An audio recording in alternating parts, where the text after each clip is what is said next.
Le Valais n'a jamais manqué d'eau. Encore fallait-il qu'elle se trouve au bon endroit.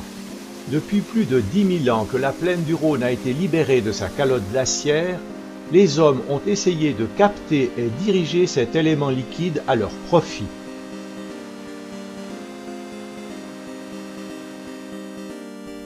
La région de Savièse n'a pas échappé à ce besoin vital pour son bétail, ses prés et plus tard ses vignes. Le climat sec a obligé les habitants à récupérer les eaux provenant de la fonte des neiges et des glaciers.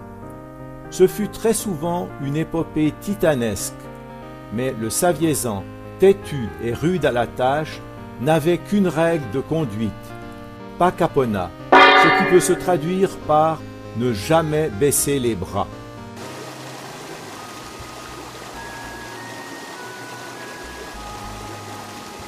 Le reportage porte sur la section qui va du réservoir de distribution après le tunnel du Prabé jusqu'au Mayen de Brac, en passant par la chapelle Sainte-Marguerite, les 4 passerelles et le tunnel du Mougerin.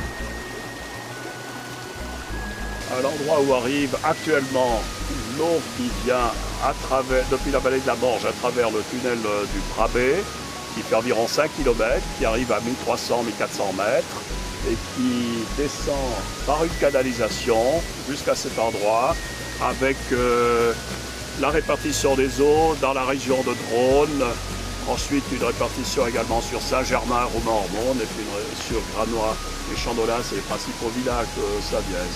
Actuellement, évidemment, il y a beaucoup moins de pertes d'eau puisque tout est sous canalisation.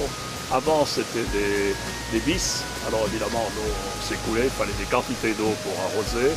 Il y avait même des disputes. Alors ce que dit Stéphane, c'est juste, il y a des concentrages, la Savièse d'eau potable vient également de la vallée de la Morge, à travers une conduite forcée qui était dans le même tunnel, et qui ensuite descend par canalisation jusqu'au village de Savièse, qui compte à peu près 7000 habitants. Voilà, au niveau du projet, on était d'abord quelques amis, dont Emmanuel Reynard, qui est géographe à Lausanne. Donc on devait vraiment étayer ce projet et faire des études parallèles, surtout au niveau de la sécurité, et puis voir la manière, comment on pouvait le faire revivre, ce projet. Alors les démarches ont été longues, il y a des travaux qui ont été faits justement par l'université de Lausanne et le TEC de Fribourg. Et ensuite, on a dû homologuer l'ensemble du projet à l'État du Valais, dans les différents services concernés. Et ensuite, on a eu, en 2008, l'autorisation de construire. Voilà. Alors, en parallèle, on a aussi créé une association en 2005. Au départ, on a été tout de suite à 200 membres intéressés à la chose. Et à l'heure actuelle, on est à peu près 1200 membres. Pour les travaux, ça a débuté. On avait justement tous ces plans techniques qui étaient avec différents ouvrages adaptables aux différents lieux.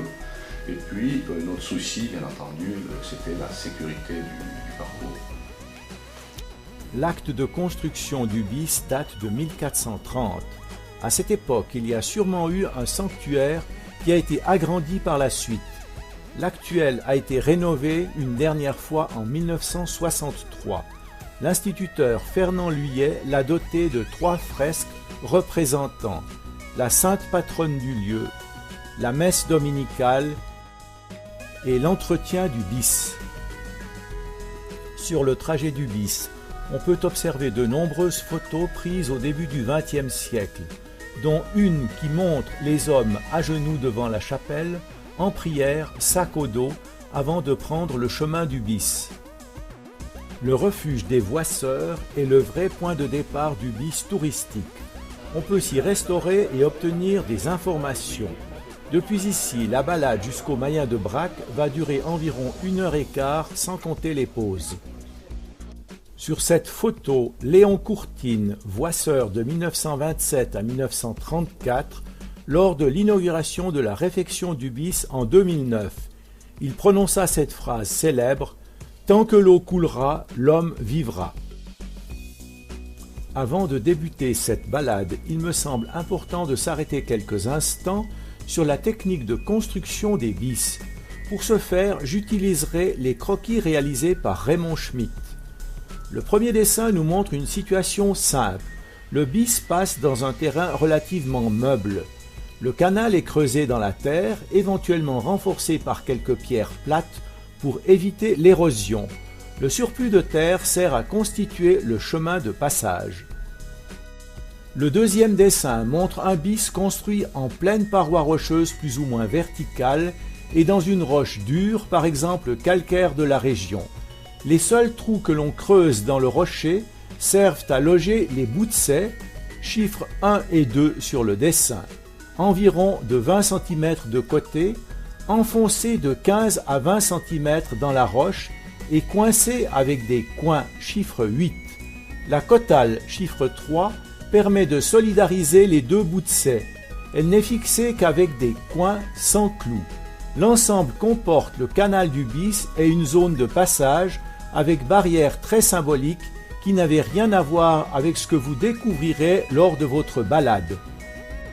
Le troisième dessin concerne un bis creusé dans une roche plus molle, tel le schiste que l'on rencontre aussi sur le parcours. Ici, il n'y a qu'un seul boutsais qui se situe en dessous du canal et du passage du bis. Il est enfiché dans le rocher, comme dans l'exemple précédent, et puis simplement posé sur le replat qui a été creusé dans l'anfractuosité. Parfois, cette dernière oblige à baisser la tête, car la hauteur n'est pas suffisante pour y passer en position debout. La barrière pouvait être présente ou pas.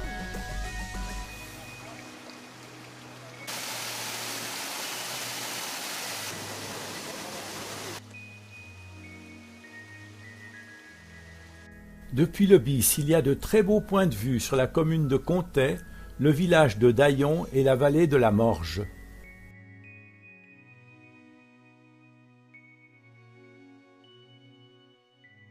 Devant nous, le bis tel qu'il se présentait autrefois, à part la barrière de sécurité, avec ses boutsais et leurs coins qui les calent dans la paroi rocheuse.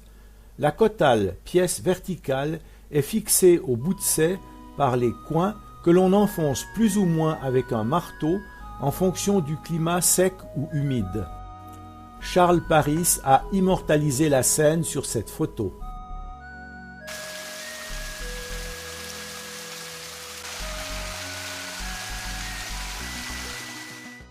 Nous voilà à la première passerelle, inspirée des ponts de singe que l'on trouve en Amérique du Sud ou en Asie. Elle se déroule, comme les trois autres, sur 85 mètres environ, enjambant des vides de 60 à 80 mètres. Chaque grille de passage supporte 1,5 tonnes, mais pour celui qui a le vertige, l'épreuve est rude, voire impossible. Les grilles bien ajourées dévoilent le vide entre ses pieds. Sur les côtés, un solide grillage en fait de même. Lorsque l'on marche dessus, le pont ondule et se dandine. Le visiteur n'est pas au bout de ses surprises. En effet, au détour du chemin, une rencontre insolite. Un ours, celui-ci heureusement tout en bronze, donc pas très dangereux. Une copie vient de remplacer le premier exemplaire qui a été dérobé. Et la balade continue. Je rappelle que le bis ne passe plus ici depuis 1934, après le percement du tunnel à travers le Prabet. Seules les photos nous remémorent son parcours.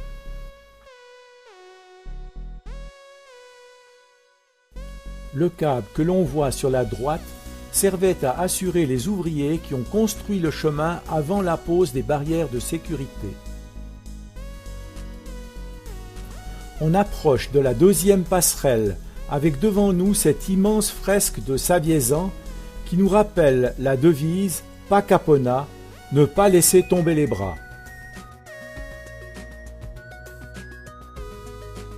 À la deuxième passerelle, on peut bien observer les puissants ancrages fixés dans le sol. Rassurez-vous, le système est bien arrimé. Lorsqu'un piéton s'engage sur la passerelle, celle-ci va onduler et se balancer, expliquant l'instabilité des images du pont du diable que l'on voit au fond du gouffre.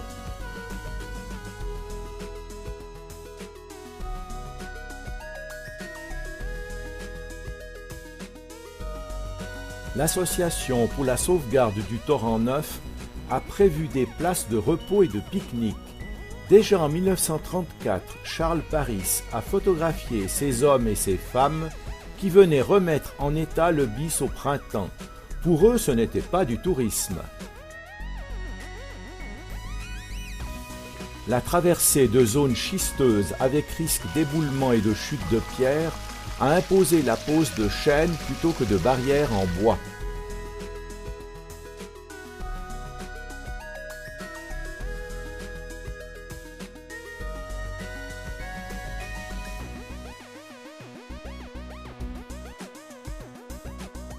Dans le couloir des glaçons, il a même fallu construire des protections contre les chutes de pierre. Devant nous, la vue sur les Mayens de My, domaine des Contaisans, ainsi que le Sanetch, liaison autrefois privilégiée avec le canton de Berne.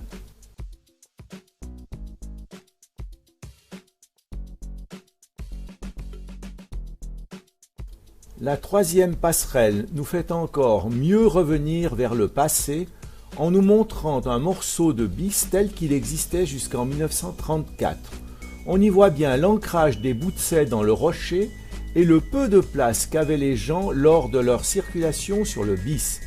Dire que les Saviésanes empruntaient ce chemin avec des enfants sur le dos pour rejoindre des alpages.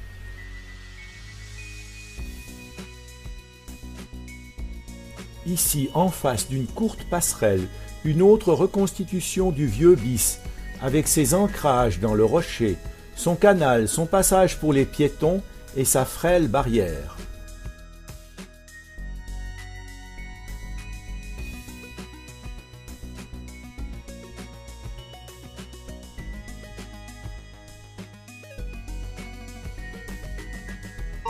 La chapelle Notre-Dame du Torrent Neuf n'existait pas au temps où le bis était encore en activité.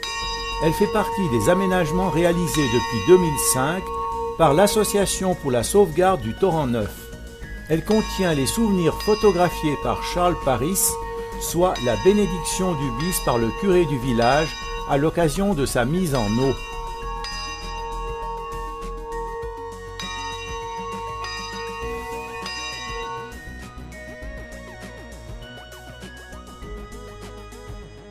Avant d'arriver au tunnel du Mougerin, on traverse à nouveau une zone de schiste. Le fait que cette roche soit relativement molle a permis à l'époque le creusement d'un tunnel, car alors les moyens techniques étaient rudimentaires. Après le tunnel, on aborde la partie la plus spectaculaire de ce bis à part celle des passerelles. Sur une paroi verticale, on a fixé les bouts de scie pour le passage du bis, parfois même avec un surplomb obligeant le promeneur à courber l'échine. On y a même fait couler un peu d'eau pour l'ambiance. Une partie des poutres provient de l'ancien bis.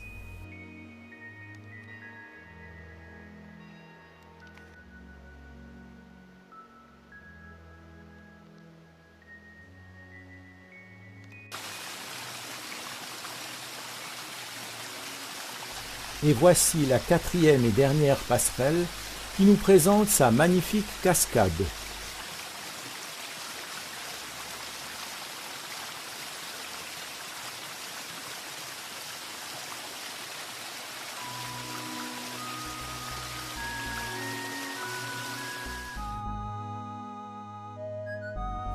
La dernière portion du bis ressemble plus à une autoroute.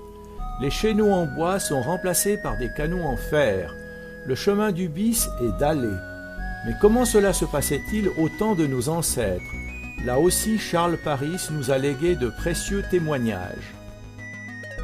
Le travail des femmes consistait à récolter des lichens et à colmater les interstices du lit du bis pour le rendre le plus étanche possible. À cette époque, les pertes d'eau étaient très importantes. Les canalisations en fer ou en ciment ont résolu ce problème, mais il n'y a plus le même charme qu'auparavant.